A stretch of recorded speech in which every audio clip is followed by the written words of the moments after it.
उड़ीसा के पुरी में स्थित जगन्नाथ मंदिर से इस यात्रा का शुभारंभ होता है।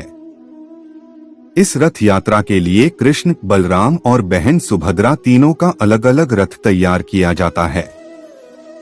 इनमें सबसे आगे बड़े भाई बलराम का रथ, लाडली बहन सुभद्रा का रथ बीच में और संपूर्ण जगत के पालनहार भगवान कृष्ण का रथ सबसे पीछे चलता है।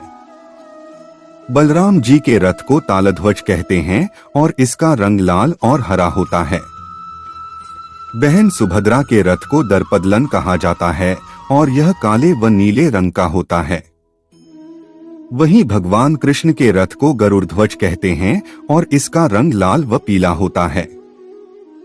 रथ की लकड़ी के लिए नीम के पेड़ का चयन किया जाता है। यह एक विशेष प्रकार की लकड़ी से बने होते हैं जिसे दारू कहा जाता है। बाकायदा समिति का गठन करके शुभ वृक्षों का चयन किया जाता है और फिर उनसे रथ बनाए जाते हैं।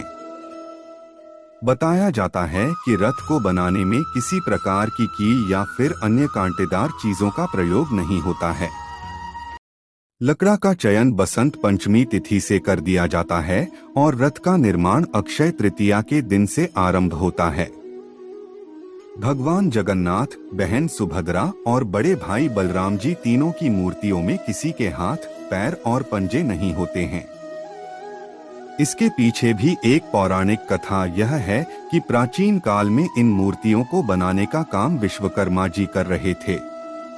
उनकी यह शर्त थी कि जब तक मूर्तियों को बनाने का काम पूरा नहीं हो जाएगा तब तक उनके कक्ष में कोई भी प्रवेश नहीं करेगा। लेकिन राजा ने उनके कक्ष का दरवाजा खोल दिया तो विश्वकर्मा जी ने मूर्तियों को बनाना बीच में ही छोड़ दिया। तब से मूर्तियां अधूरी की अधूरी रह गई हैं, तो आज भी ऐसी ही मूर्तियों की पूजा की जाती है।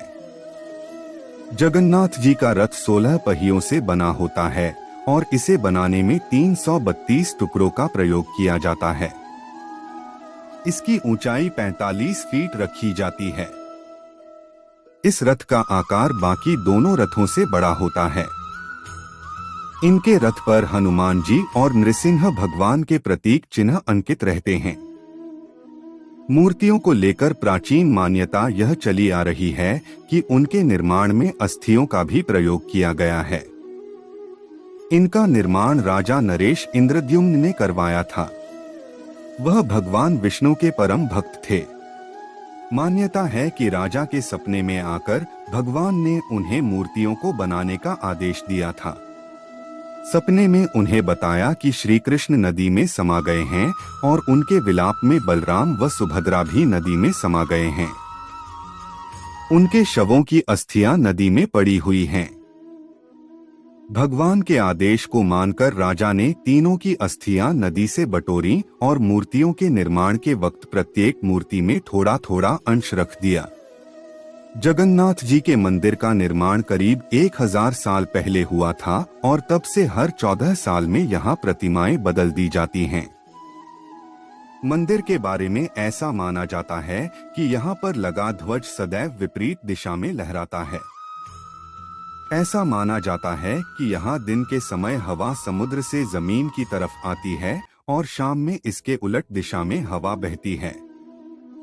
मगर मंदिर का ध्वज इसके ठीक विपरीत उल्टे दिशा में लहराता है, क्योंकि मंदिर में हवा दिन में समुद्र की ओर और रात में मंदिर की तरफ बहती।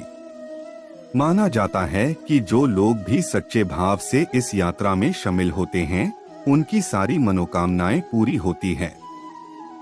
इस यात्रा के दर्शन मात्र से ही व्यक्ति के सारे कष्ट दूर हो जाते हैं और उन्हें मोक्ष की प्राप्ति होती है। जगन्नाथ जी की रथ यात्रा में शामिल होने का पुण्य 100 यज्ञों के बराबर माना जाता है।